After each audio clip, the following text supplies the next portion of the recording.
While episode 3 is still probably my favorite episode from the series so far, this new episode had almost everything I've been looking for in the series, even though it was only 42 minutes long. We got a lot of good character development with Obi-Wan, Reva, and even Vader, but that didn't come at the expense of a good story or good action. It was a bit disappointing to not see so much of Leia in this episode, just because of how much I've enjoyed Blair's portrayal of the character in the series, but after the ending, I'm very excited to see what gets wrapped up in the finale and what may be saved for a future story, like Reva learning about Luke. The difference right now between what we've gotten and an excellent series has been the music, sadly, something that Star Wars has always seemed to excel at. While none of it has been bad per se, there hasn't been a score that has stood out to me or has captured my emotions. Even though we're getting these great action sequences or character moments, none of them have hit me as well as I think they could have been because I'm not fully connected with what's going on. I'm the kind of viewer who can watch just about anything, but unless the music resonates with me, there's no bridge for me to go from enjoying it to really connecting with the characters and the emotions trying to be hit by the creators. While I have other small critiques that I'll get into later in the review, my other main problem with this episode, and the series as a whole, is that the difference between shooting on location and with the volume has been painstakingly obvious to me, to the point where it takes me out of the experience. I don't know if anyone else has had this problem, or if it's just me, but scenes like the flashback in this episode, or Vader in his castle on Mustafar in episode 3, have looked too much like a green screen for me to ignore in the moments. Looking back at them, I know it isn't a big deal, because I'd still rather have those scenes included than not at all. Hopefully, I do hope they find a way to blend the use of on-location and volume footage with future shows because of how much it's going to be used.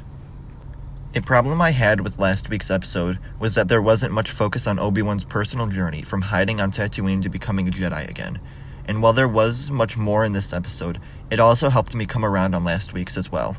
This episode was the climax of Obi-Wan's journey, with him both taking the time to try and come up with a peaceful solution with Reva and surrendering to draw out Vader and give Leia more time to open the hangar door. These are two things that as a Jedi during the Republic, they wouldn't have meant much when done by Obi-Wan.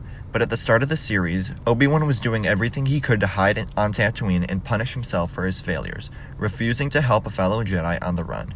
It even took Bail coming from Alderaan to convince him to go after Leia.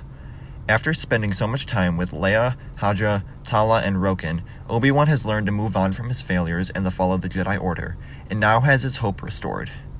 Every major person he has come across on his journey to rescue Leia and return her to Alderaan has shown him a new way that people are fighting back against the Empire's rule.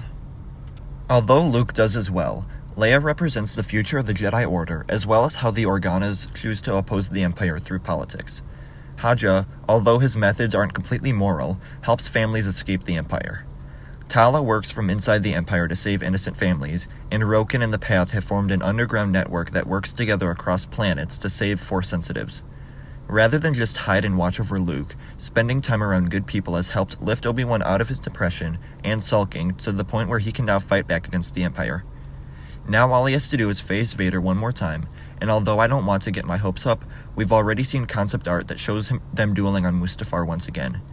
I'm not quite sure how they'll connect the story points, from being stuck over Jabiim without a hyperdrive, to a lightsaber duel on Mustafar, but as long as the story is good, I won't mind at all. The recorded communication with Bail regarding Luke also makes me wonder how they'll wrap that storyline up. It seems aware that Obi-Wan is partially aware that Reva now knows about Luke, so it would make sense to deal with that in the finale, but there are also a lot of other storylines to wrap up in only one episode. However, with both a rumored Reva series and a second season of Obi-Wan Kenobi, I could see some of them spilling over so that the finale isn't too rushed, while trying to deal with escaping Jabiim, returning Leia, facing Vader, dealing with Reva, and protecting Luke.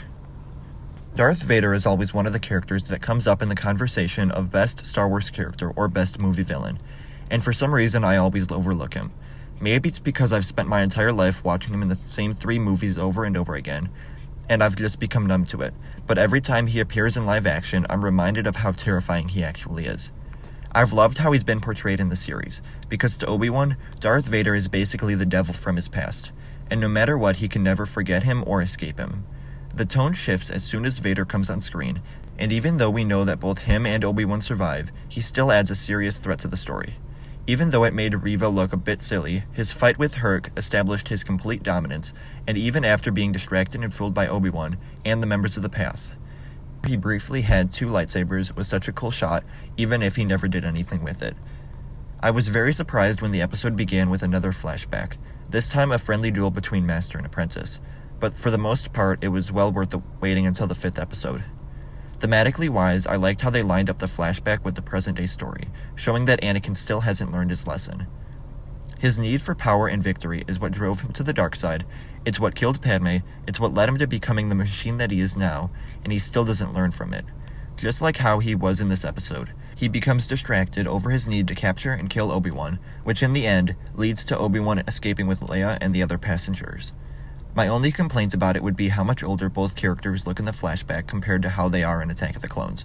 But aging is a natural part of life, and I'm sure that it would cost a lot to de-age them both for the whole scene.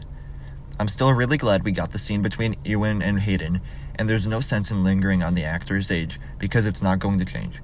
It's still a small detail that I can forget about whenever I watch the episode. It's been a while since I've been as split on a character as I am on Reva. There are scenes where I absolutely love her, like when we finally got to learn about her past as a youngling, but there are also other scenes where she is too over the top for me, and trying to be evil, which I guess makes a little more sense now that she was never truly serving evil, she was just after revenge with Vader. Reva's attack on Vader did a good job of showing just how strong and dominant he is right now, which was fun to watch, but the constant grunting and screaming of Reva just got on my nerves. Moses Ingram does such a great job of conveying emotion through her facial expressions that I feel like it was all unnecessary and just too much for the scene. I could easily see the anger emanating from her when she attempted to kill Vader, and then the fear after she had been stabbed, taking her back to her memory of Anakin slaughtering her friends at the Jedi Temple. Although not everything with the character hits for me, I would gladly see the rumored series centered around Reva come to fruition, especially after getting a glimpse of her childhood in this episode. At least the way it was described in the episode, it makes perfect sense given what we've seen with Reva, without diminishing other characters like Vader or the Grand Inquisitor, who I'm glad they confirmed was alive. The entire ploy of hiding the Grand Inquisitor and promoting Reva so that she would finally take her shot at Vader seemed exactly like something the Sith would do. Whether or not she has a role in the finale, Reva's story has been set up for a continuation, and I hope it comes sooner rather than later. With the way we've seen the Path and its members presented in this series, I don't think that they could hold a series on their own. But being a background group to Obi-Wan's journey has been the perfect place for them. Roken, Tala, and even Haja have all taught Obi-Wan how to care again, and have helped him go from a hermit on Tatooine, who was so deep in a pit of despair that he wouldn't even help those around him, into a Jedi who is willing to surrender and give time for the others to escape. The Path is full of random people who have devoted themselves to a cause, out of the goodness of their heart, just to help others escape the tyranny of the Empire, exactly like a former Jedi Master should be doing. And even though I don't think that the Path alone could keep me entertained in this series, I would love for them to make more appearances. Unless something happens to them, we can assume that the Underground Network is around for at least a solid decade, meaning that there are a variety of stories that they could appear in, like Jedi Survivor. There are plenty of surviving Jedi out there, and connecting a story with the Path means that we not only have the possibility of seeing regular people again like Roken, but the Jedi that have already been mentioned to be part of the Path could also make an appearance, and they would still be logical and fit in the story. It would also give a reason for Kumail Nanjiani to appear again as Haja, which I would never turn down. Even though we haven't seen much of him, he's quickly become one of my favorite original characters to come out of this series. A very small moment that I enjoyed a lot was the quick shot of the engraved wall, which was a better look at it than in the cave on Mapuzo, and the variety of lightsabers from the Jedi that had passed through. I didn't notice anything familiar among them, but I'll definitely be spending the week going back and looking.